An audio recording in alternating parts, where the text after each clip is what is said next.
Hello friends, কেমন আছো সবাই? আশা করছি সবাই ভালো আছো। আমি রাত্রি আরপি অনুষা লাইফস্টাইলে সবাইকে স্বাগত জানাই। নতুন একটি টিপসের ভিডিও নিয়ে চলে এসেছি। পুরো ভিডিওটা দেখতে থাকুন, আশা করছি ভালো লাগবে। চলে আসছি প্রথম টিপসে। দেখুন বন্ধুরা, আমাদের প্রতিদিন কিন্তু আমাদের এই মিক্সচার মেশিনটা আমাদের কাজে লাগে। সবসময় আমরা যেকোনো মশলা কিছু বাটাবাটি করেই থাকি।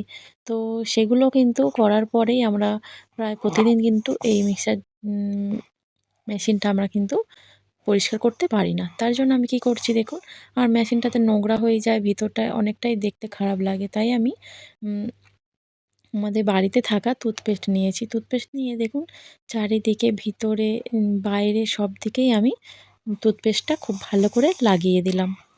দেওয়ার পর আমি কি করব, একটা ব্রাশ নিয়ে নিয়েছি। ব্রাশটা নিয়ে আমি খুব ভালো করে কিন্তু যেখানে নোংরা আছে সেখানে কিন্তু ভালোভাবে ব্রাশটার সাহায্যে আমি পরিষ্কার করে নিচ্ছি। আর দেখুন আমি ব্রাশটা কিন্তু ভিতর থেকে একদম পরিষ্কার করে নিচ্ছি। এখানে কিন্তু কোনো রকম জল আমি লাগাবো না, কেননা এটা তো একটা মেশিন, ইলেকট্রিক মেশিন, তো তাই জন্য আমি তো এটার ভিতরে যদি জল চলে যায় তখন কিন্তু আমাদের এই মিক্সচার মেশিনটা কিন্তু খারাপ সকল হয়ে যেতে বন্ধুরা পারে। আমার চ্যানেলে আগে থেকে সাবস্ক্রাইব করেছেন তাদেরকে অনেক অনেক ধন্যবাদ, অনেক ভালোবাসা। ব্রাশের সাহায্যে কিন্তু যারা আমি নতুন আসছো আমার চ্যানেলে ভিডিও দেখছো, অবশ্যই ভিডিও ভালো লাগলে চ্যানেলটি সাবস্ক্রাইব করে আমার পাশে থাকবেন। এখনো পর্যন্ত যে সকল বন্ধুরা ভিডিওটা দেখছো লাইক দিতে মনে নেই, অবশ্যই একটা লাইক করে দেবেন আর কমেন্ট করে জানিয়ে দেবেন অবশ্যই আপনাদের ভিডিওটা কেমন লাগছে। ভিডিওটা আপনাদের কোন টিপসটা আপনাদের ভালো লাগলো অবশ্যই কিন্তু আপনারা কমেন্ট করে জানিয়ে দেবেন। আর দেখুন খুব ভালো করে কিন্তু ব্রাশের সাহায্যে আমি পরিষ্কার করে নিয়েছি। তারপরে আমি দেখুন একটা কাপড় নিয়েছি, সুতির কাপড় বা আপনারা গেঞ্জির কাপড়ও নিয়ে নিতে পারেন। নিয়ে ভালো করে হালকা করে আমি মুছে নিচ্ছি যাতে খুব সুন্দর করে পরিষ্কারটা হয়ে যায়। দেখুন চারিদিকে কিন্তু ভিতরটা আমি খুব ভালো করে কিন্তু পরিষ্কার করে নিচ্ছি যাতে না আর নোংরাটা লেগে থাকে। চারিদিকে বাইরে ভিতরে সব জায়গায় আমি এইভাবে কিন্তু পরিষ্কার করে নেব। বাড়িতে কিন্তু এইভাবে আপনারা জল ছাড়া সামান্য একটু টুথপেস্ট দিয়ে এইভাবে কিন্তু একদম নতুনের মতো আমাদের হয়ে গেল মিক্সচার মেশিনটা। তো এইভাবে আপনারা অবশ্যই বাড়িতে অ্যাপ্লাই করবেন এই টিপসটা। চলে আসছি পরবর্তী টিপসে। দেখুন বন্ধুরা, আমরা যখন অনেক দিন গ্যাসটা হয়ে যায় আর বার্নার তো অনেক সময় অনেক দিন হয়ে যাওয়ার পরে বার্নারটা কি হয় দেখা যায় যে বার্নারে ওদিকে ক্ষয়ে যায়, ক্ষয়ে গিয়ে কিন্তু নিচে থেকে আগুনটা বেরিয়ে যায়।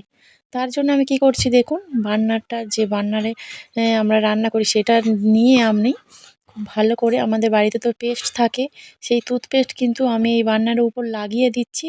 আর যেখানে এটা বসাবো সেখানেও কিন্তু পেস্টটা আমি খুব সুন্দর করে লাগিয়ে দেব।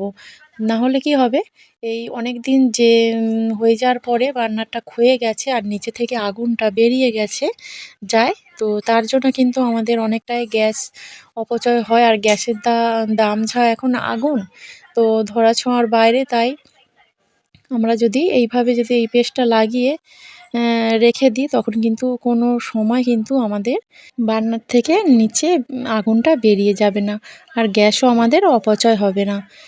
ভালো লাগলে টিপসটা অবশ্যই একটা লাইক দিয়ে দেবেন। আর কোন কোন টিপসটা আপনাদের ভালো লাগছে অবশ্যই আপনারা কিন্তু কমেন্ট করে জানাবেন। বাড়িতে আমি এইভাবে টিপসগুলো অ্যাপ্লাই করি, তাই আমি আপনাদের সঙ্গে শেয়ারও করছি। আপনাদের যদি কাজে লাগে আমার কিন্তু অনেকটাই ভালো লাগবে। চলে আসছি পরের টিপস। আর দেখুন বন্ধুরা, এরকম ওড়না কিন্তু আমাদের বাড়িতে থাকে। তো প্রতিটা মেয়েরই দরকার পড়ে এরকম ওড়না, কোথাও বাইরে বেরোলে বা বাড়িতে থাকলেই কিন্তু এরকম দরকারই পড়ে। তো এই ওড়নাগুলো যেখানে সেখানে পড়ে থাকে। তো এই ওড়নাগুলো কিন্তু যখনই আমরা কোথাও বাইরে বেড়াতে যাচ্ছি বা কোনো অনুষ্ঠান বাড়ি যাচ্ছি, ওড়নাগুলো লাগে।